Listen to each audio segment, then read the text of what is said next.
Selamat datang di channel Bongkar Kisah Rahasia. Jangan lupa like, komen, dan subscribe biar tetap semangat dalam bercerita. Kalau boleh tahu kalian dari mana saja, bisa komen di bawah. Kali ini akan membahas tentang syarat di balik pagar besi. Matahari pagi itu baru saja merangkak naik, menyinari deretan rumah mewah di kawasan elit yang dikenal dengan ketenangan dan kemegahannya. Di sana, di depan sebuah gerbang besi hitam yang menjulang tinggi dan dihiasi ukiran rumit, berdiri seorang gadis muda bernama Maya. Penampilannya sangat kontras dengan lingkungan sekitarnya. Maya hanya mengenakan kemeja kain usang yang warnanya sudah mulai pudar karena terlalu sering dicuci, serta celana panjang hitam yang sedikit longgar. Di kedua tangannya yang nampak kasar karena kerja keras, ia menggenggam erat pegangan sebuah kursi roda tua. Di atas kursi roda itu, duduk seorang wanita paruh baya yang merupakan ibu kandung Maya. Wanita itu nampak sangat kurus, wajahnya pucat, dan tatapan matanya kosong menatap ke arah gerbang besar di depan mereka. Ibu Maya tidak bisa berbicara dan kakinya sudah lama lumpuh. Namun bagi Maya, wanita itu adalah seluruh dunianya. Maya menarik napas panjang, mencoba mengatur detak jantungnya yang berdegup kencang karena rasa gugup yang luar biasa. Ia tahu bahwa rumah di balik gerbang ini adalah milik Tuan Ardi, seorang jutawan muda yang dikenal bertangan dingin dan sangat perfeksionis dalam segala hal, terutama mengenai keindahan taman rumahnya. Setelah mengumpulkan keberanian, Maya menekan bel yang ada di samping gerbang. Tidak lama kemudian, seorang petugas keamanan muncul dan bertanya dengan nada curiga.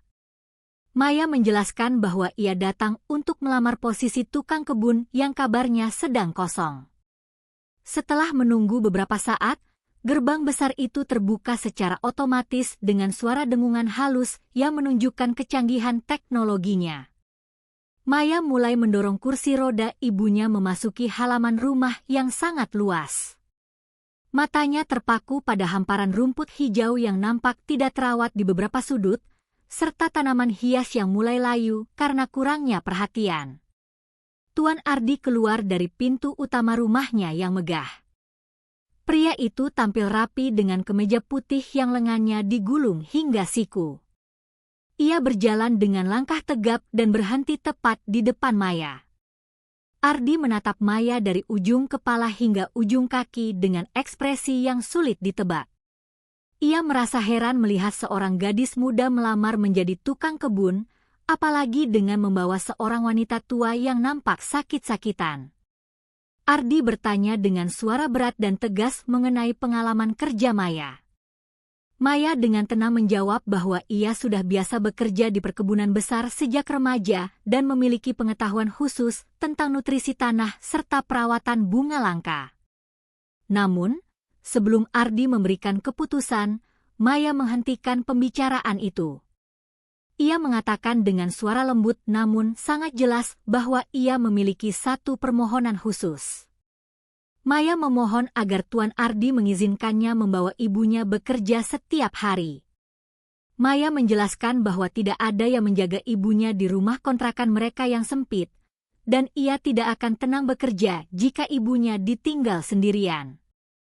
Ia berjanji bahwa ibunya hanya akan duduk diam di sudut taman dan tidak akan pernah mengganggu siapapun atau masuk ke dalam area rumah tanpa izin. Mendengar permintaan itu, dahi Ardi berkerut dalam.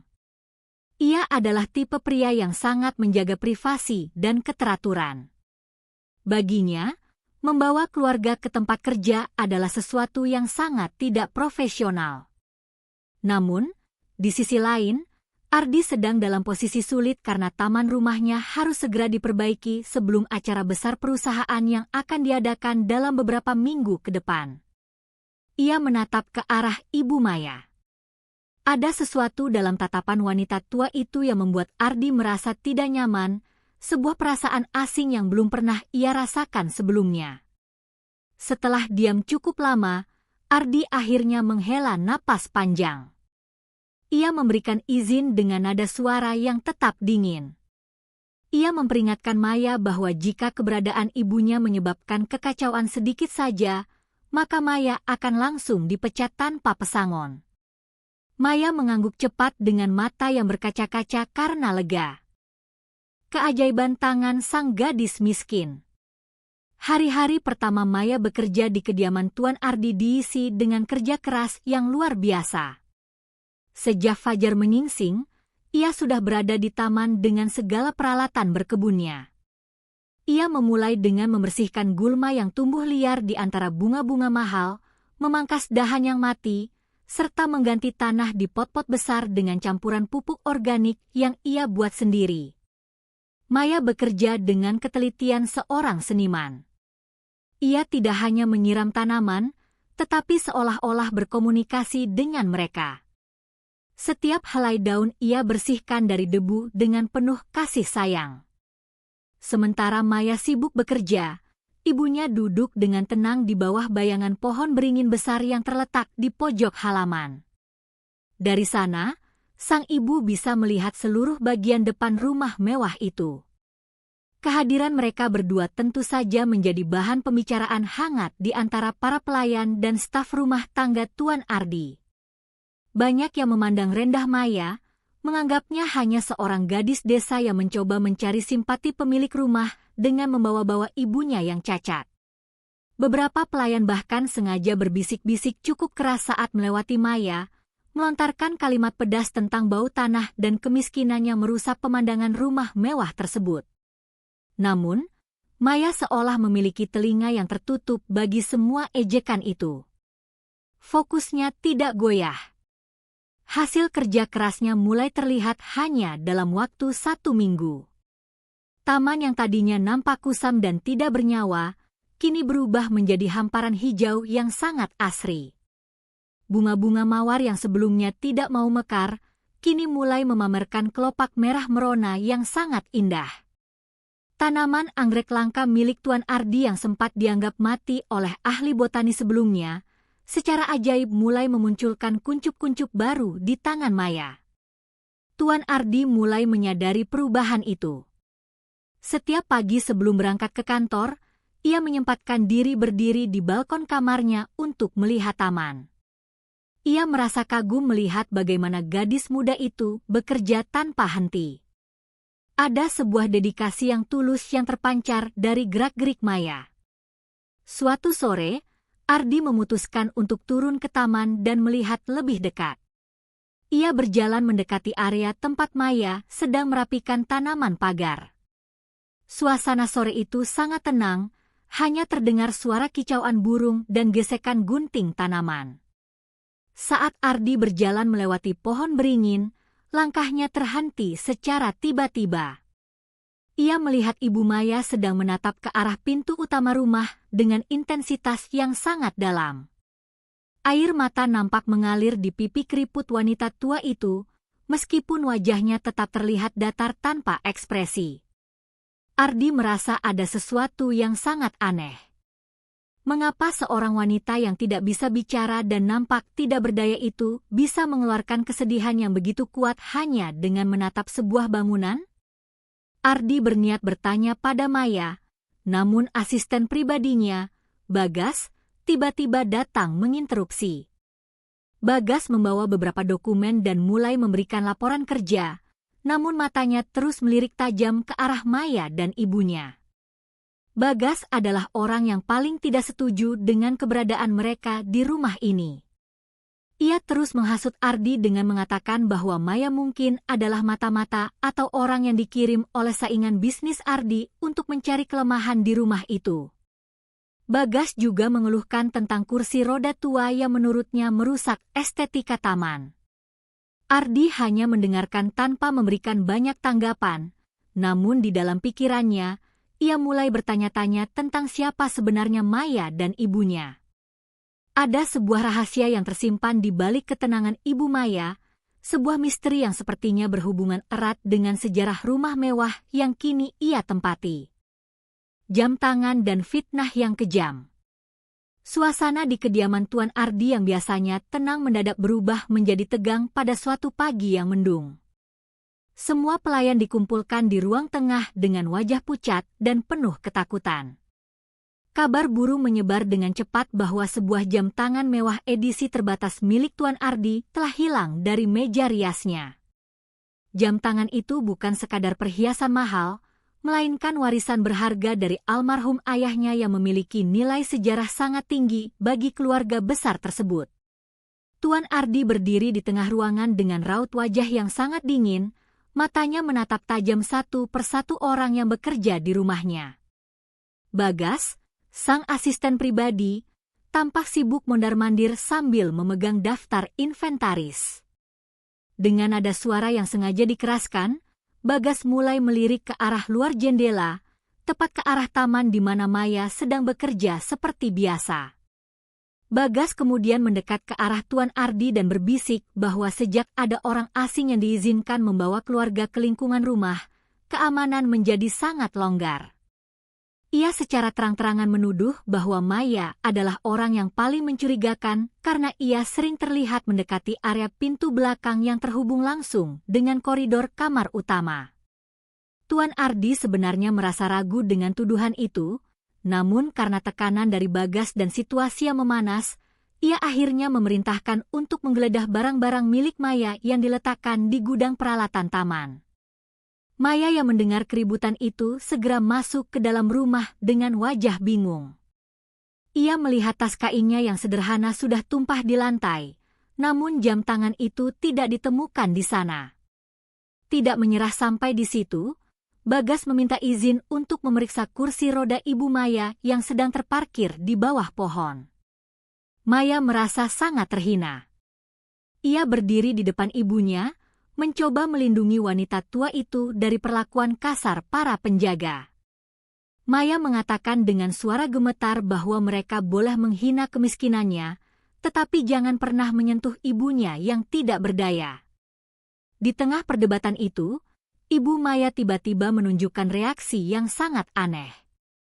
Mata wanita tua itu tertuju tajam pada saku jas milik Bagas. Ia mulai mengerang pelan, sebuah suara serak yang jarang sekali terdengar. Tangannya yang gemetar menunjuk-nunjuk ke arah Bagas dengan penuh emosi. Tuan Ardi yang menyadari keganjilan tersebut meminta Bagas untuk mengosongkan sakunya. Bagas tampak sangat gugup dan wajahnya mendadak pucat pasi. Ia mencoba mengelak dengan alasan itu adalah privasinya, namun Tuan Ardi memberikan perintah yang tidak bisa dibantah.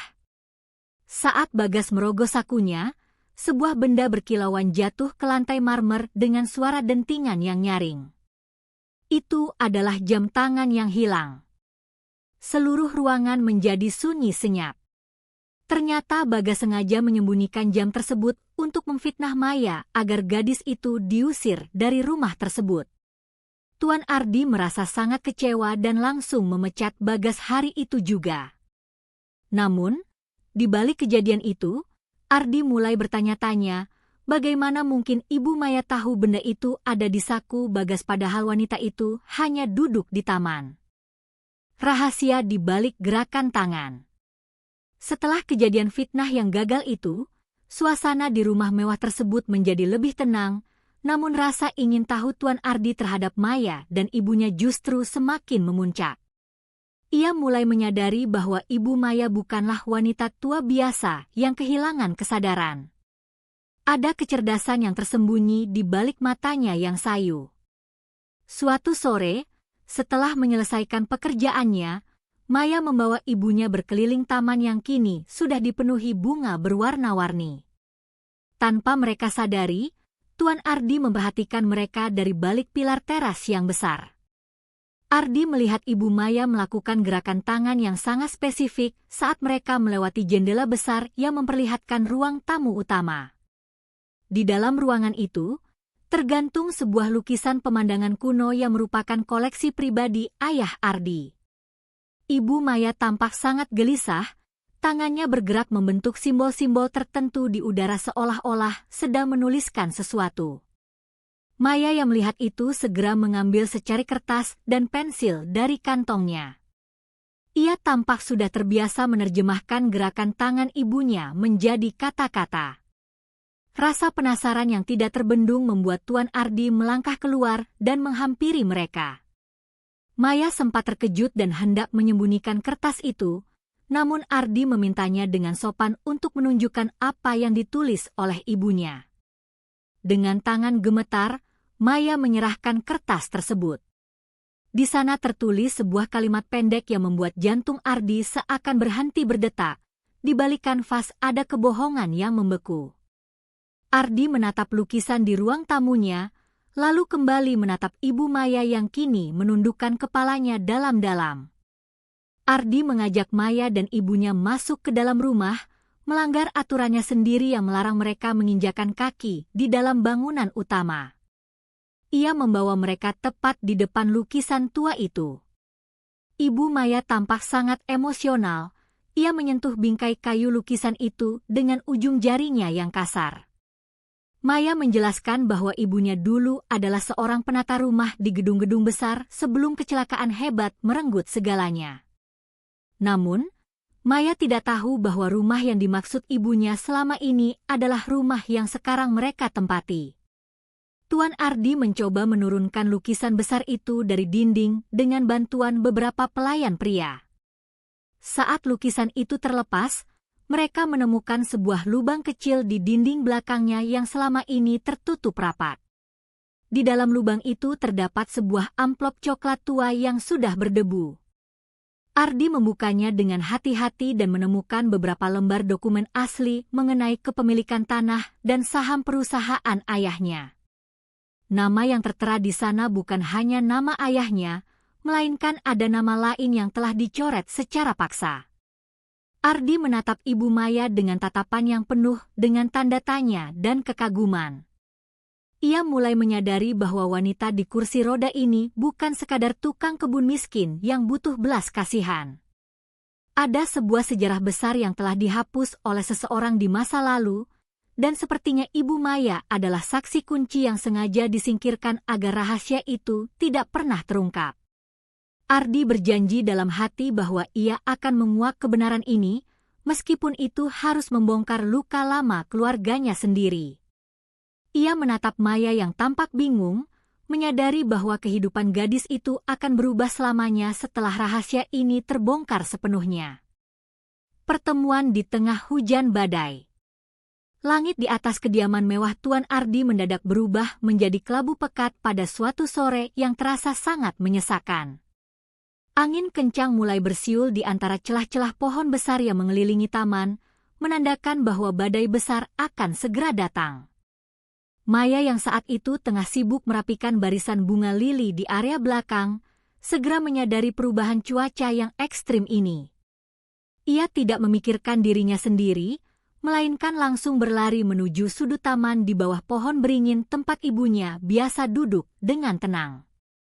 Maya tahu betul bahwa kondisi kesehatan ibunya sangat rentan terhadap udara dingin dan kelembapan yang tinggi.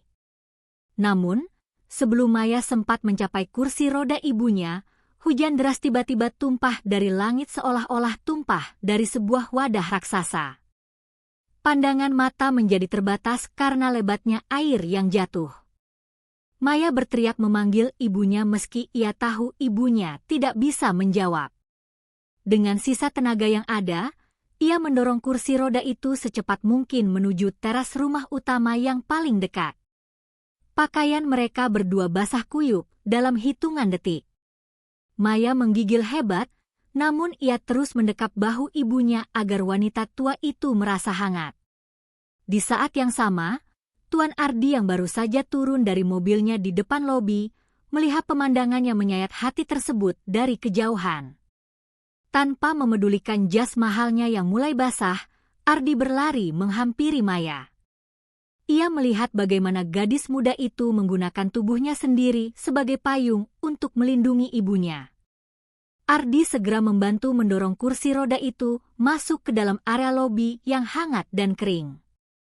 Para pelayan yang melihat kejadian itu hanya terpaku diam, merasa aneh melihat majikan mereka yang angkuh kini membantu seorang tukang kebun yang kotor karena lumpur dan air hujan. Saat Ardi membantu mengusap sisa-sisa air hujan dari wajah Ibu Maya, ia tanpa sengaja menyentuh pergelangan tangan wanita tua itu. Di sana, di bawah cahaya lampu kristal yang terang, Ardi melihat sebuah tanda lahir berbentuk unik yang menyerupai sayap burung. Jantung Ardi seakan berhenti berdetak sesaat. Ingatannya melesat kembali ke masa 20 tahun yang lalu, saat ia masih kecil dan sering digendong oleh seorang pengasuh yang sangat ia sayangi. Pengasuh itu memiliki tanda lahir yang sama persis di tempat yang sama. Pengasuh itu bernama Ibu Sarah, sosok yang tiba-tiba menghilang tanpa jejak setelah dituduh melakukan pengkhianatan besar terhadap keluarga Ardi. Tuan Ardi menatap wajah Ibu Maya dengan lebih teliti. Meskipun garis-garis penuaan dan penderitaan telah mengubah banyak hal, namun sorot mata itu tidak pernah berubah. Ia adalah Ibu Sarah yang selama ini ia rindukan dan ia benci secara bersamaan karena cerita bohong yang ditanamkan oleh mendiang ayahnya. Ardi merasakan gejolak emosi yang sangat hebat di dalam dadanya. Ada rasa bersalah yang mendalam, kerinduan yang membuncah, sekaligus kemarahan pada masa lalu yang penuh dengan manipulasi. Sementara itu, Maya hanya bisa menatap Ardi dengan wajah penuh ketakutan. Ia mengira Ardi akan memarahi mereka karena telah mengotori lobi mewah itu dengan air hujan dan lumpur. Memori yang terkubur dan luka lama. Setelah badai mereda, Tuan Ardi meminta Maya untuk membawa ibunya ke sebuah kamar tamu yang luas di lantai bawah. Ia memerintahkan para pelayan untuk menyediakan pakaian hangat dan handuk kering tanpa banyak bicara. Ardi sendiri masuk ke dalam ruang kerjanya yang penuh dengan buku-buku tua dan arsip keluarga. Ia mulai membongkar kotak-kotak kayu yang tersimpan di bagian paling belakang lemari besi miliknya. Kotak-kotak itu berisi foto-foto lama dan dokumen pribadi ayahnya yang tidak pernah ia sentuh sejak pemakaman bertahun-tahun yang lalu. Ardi menemukan sebuah foto hitam putih yang sudah sedikit menguning. Di dalam foto itu, nampak ayahnya sedang berdiri bersama seorang pria lain dan seorang wanita muda yang menggendong Ardi kecil. Wanita itu adalah Ibu Sarah, ibu dari Maya. Di belakang foto tersebut tertulis sebuah tanggal dan catatan kecil mengenai sebuah kemitraan bisnis. Ardi mulai menyadari bahwa hubungan antara ayahnya dan Ibu Maya jauh lebih kompleks daripada sekadar majikan dan pelayan. Ia mulai menghubungkan dokumen yang ia temukan di balik lukisan dengan foto-foto ini. Ternyata, ayah Maya dahulunya adalah rekan bisnis sekaligus pemilik sebagian aset tanah yang sekarang menjadi pondasi kekayaan Ardi. Di kamar tamu, Maya sedang menyuapi ibunya dengan sangat telaten. Ibunya nampak lebih tenang setelah mandi dengan air hangat, namun tatapan matanya tetap terpaku pada jendela yang mengarah ke taman. Maya merasa ada sesuatu yang berbeda dari sikap Tuan Ardi sejak kejadian di tengah hujan tadi. Ia merasa seolah-olah Ardi tidak lagi melihatnya sebagai tukang kebun, melainkan sebagai seseorang yang memiliki kaitan penting dengan hidupnya. Maya tidak tahu bahwa rahasia besar tentang identitas ayahnya yang sudah meninggal dan alasan mengapa ibunya menjadi bisu akan segera terungkap. Malam itu, Tuan Ardi tidak bisa memejamkan mata. Ia terus menatap dokumen-dokumen itu dan menyadari bahwa kekayaan yang ia nikmati selama ini sebenarnya dibangun di atas penderitaan keluarga Maya. Ada indikasi kuat bahwa ayah Ardi telah merekayasa sebuah tuduhan palsu untuk mengusir Ibu Sarah dan suaminya agar bisa menguasai seluruh aset perusahaan. Pengkhianatan itu dilakukan dengan sangat rapi hingga tidak ada yang curiga selama puluhan tahun. Ardi merasa sangat malu dan terpukul menyadari fakta bahwa ayahnya yang selama ini ia puja sebagai pahlawan ternyata adalah seorang pria yang tega menghancurkan hidup orang lain demi ambisi pribadi. Keesokan paginya, Ardi memutuskan untuk berbicara jujur kepada Maya. Ia memanggil Maya ke ruang kerjanya yang luas. Maya datang dengan wajah cemas, mengira bahwa ia akan diberitahu soal pemecatan atau pengurangan gaji. Namun, saat ia masuk, ia melihat Tuan Ardi sedang duduk dengan wajah yang sangat lelah dan mata yang sembab. Ardi menunjukkan foto lama itu kepada Maya. Maya yang melihat foto tersebut langsung menutup mulutnya dengan tangan. Ia mengenali wajah ibunya yang masih muda dan cantik di sana. Air mata mulai mengalir di pipi Maya saat ia menyadari bahwa ibunya bukan sekadar mantan pelayan, melainkan bagian dari sejarah rumah ini yang sengaja dihilangkan. Konfrontasi sang asisten dan rencana jahat. Kehangatan yang mulai tumbuh di dalam rumah mewah itu ternyata menciptakan bara api di hati seseorang yang lain. Meskipun Bagas telah dipecat, ia tidak benar-benar pergi jauh. Bagas adalah pria yang tahu terlalu banyak tentang rahasia kotor keluarga Tuan Ardi sejak zaman ayahnya dahulu. Ia merasa bahwa posisi Maya dan ibunya yang semakin dekat dengan Ardi akan mengancam keselamatannya. Bagas takut jika kebenaran tentang penggelapan aset yang pernah ia bantu tutupi bersama ayah Ardi akan terbongkar sepenuhnya.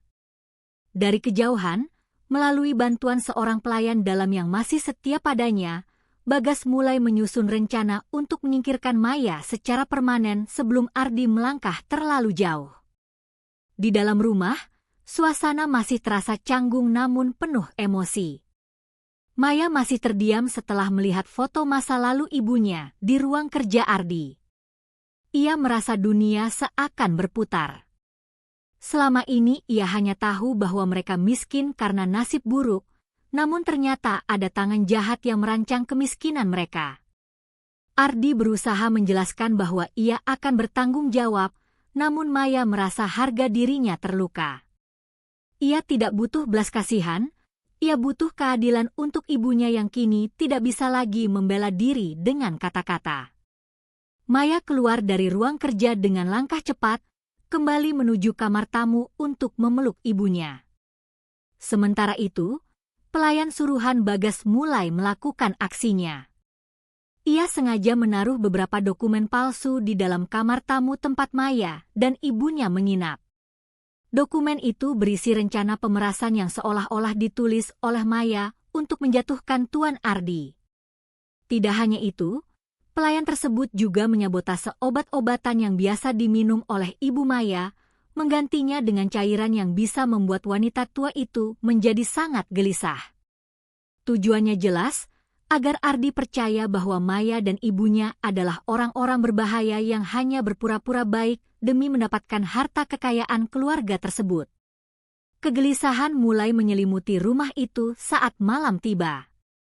Ibu Maya tiba-tiba mengerang kesakitan dan tampak sangat ketakutan melihat bayangan di jendela.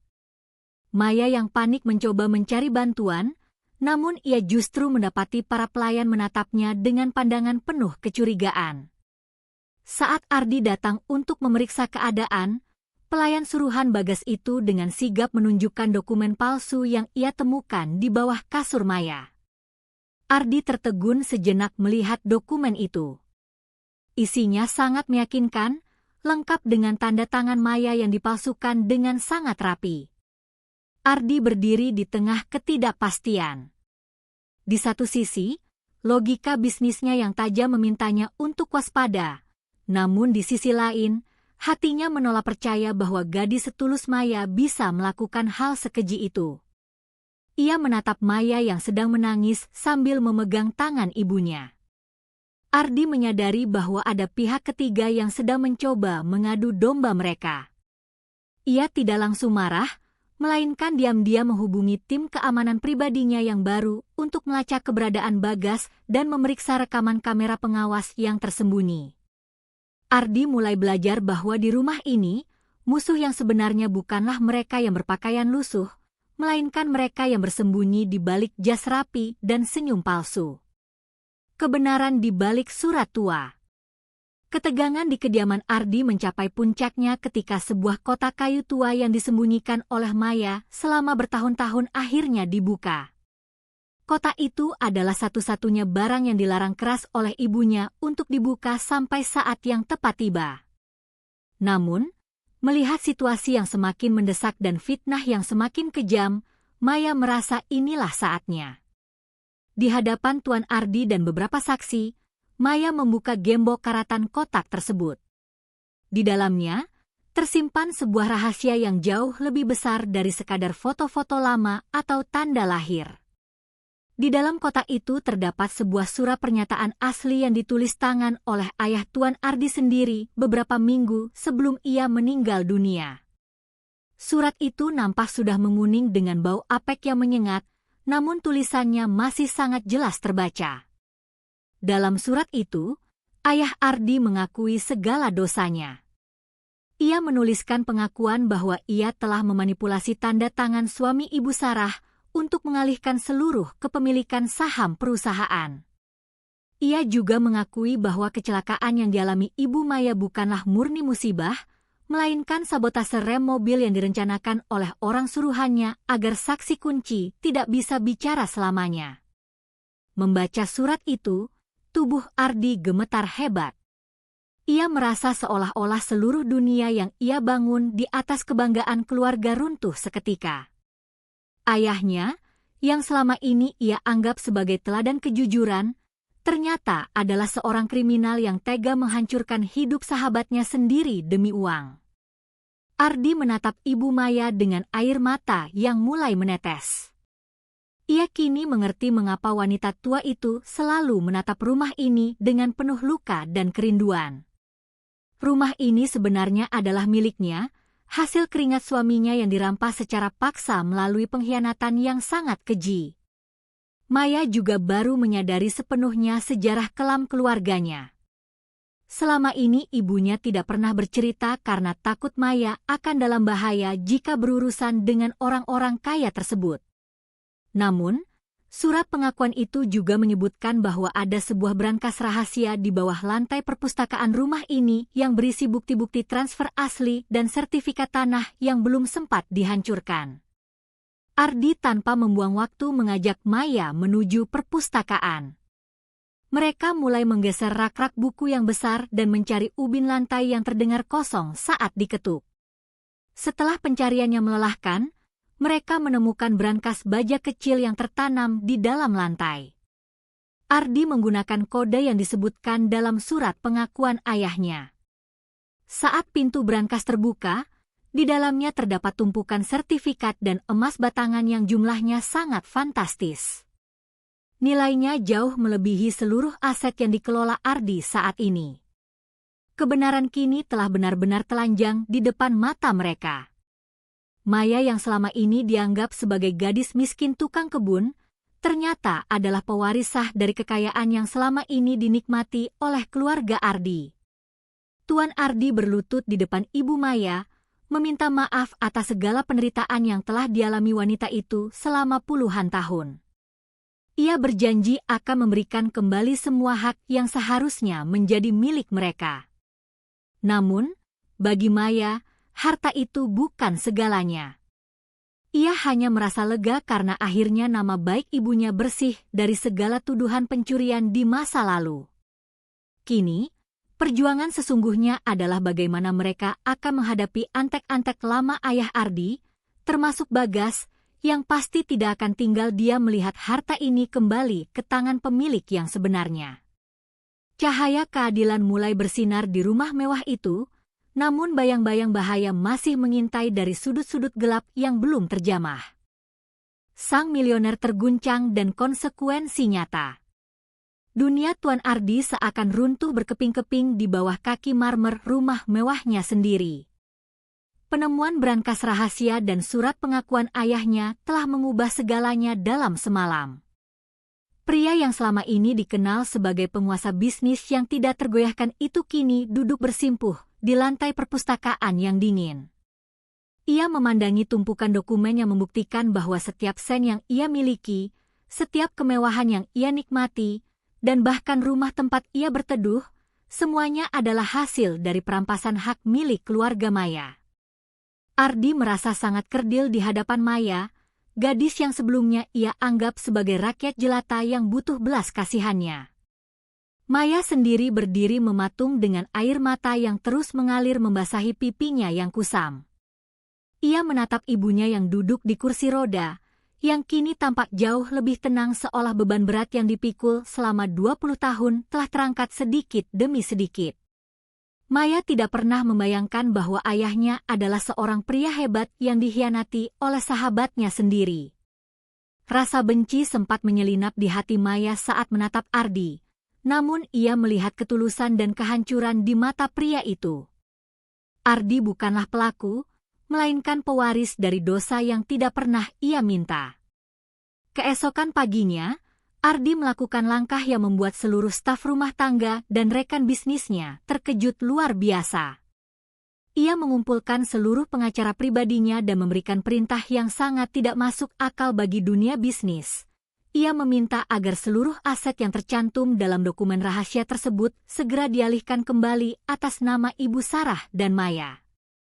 Tidak ada keraguan dalam suaranya, meskipun para pengacara memperingatkan bahwa langkah ini akan membuat kekayaan Ardi berkurang lebih dari separuh. Ardi hanya menjawab bahwa ia lebih memilih hidup dengan harta yang sedikit namun bersih daripada hidup dalam kemewahan hasil curian. Namun, kabar mengenai pengalihan aset ini sampai ke telinga Bagas yang sedang bersembunyi.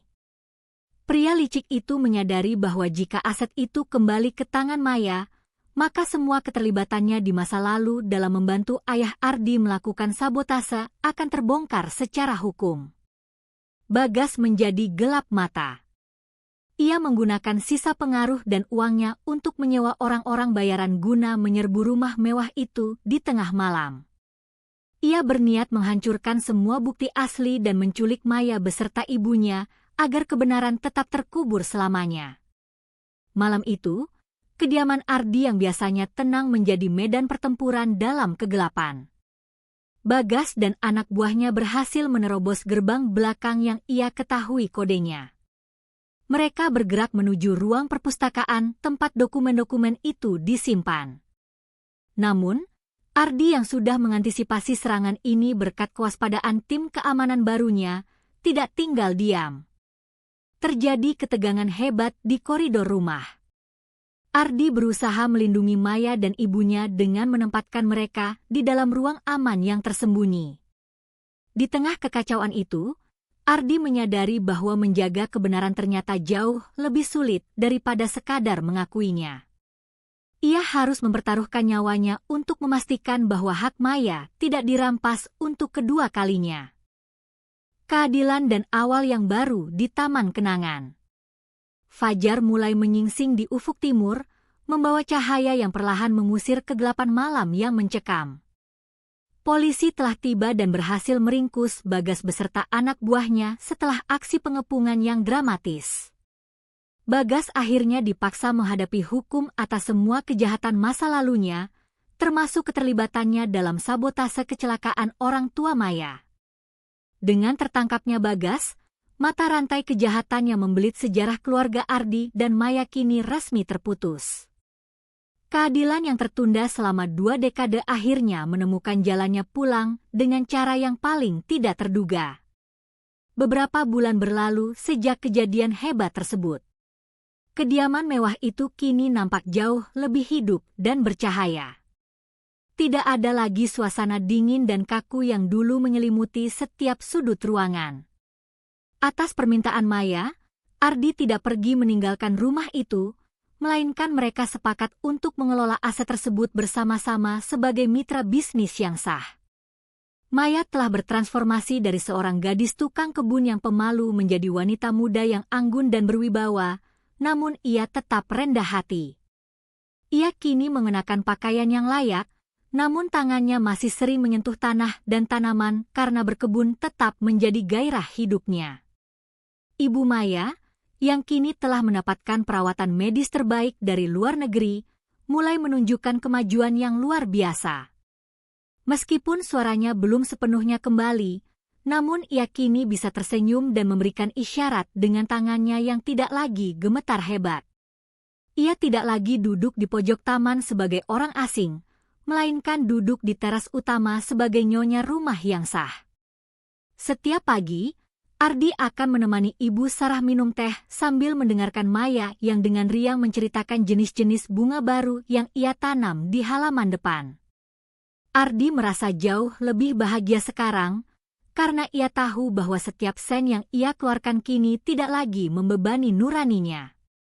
Sebagai bentuk penghormatan kepada almarhum ayah Maya dan sebagai penebusan dosa ayahnya, Ardi dan Maya membangun sebuah yayasan pendidikan di lahan tersebut. Mereka mendedikasikan sebagian besar kekayaan mereka untuk membantu anak-anak dari keluarga kurang mampu agar mendapatkan pendidikan yang layak, sehingga tidak ada lagi orang yang bisa ditipu atau dirampas haknya karena kemiskinan dan ketidaktahuan. Taman rumah itu kini bukan sekadar pameran kemewahan, melainkan simbol dari sebuah kejujuran yang mekar setelah sekian lama terkubur dalam kebohongan.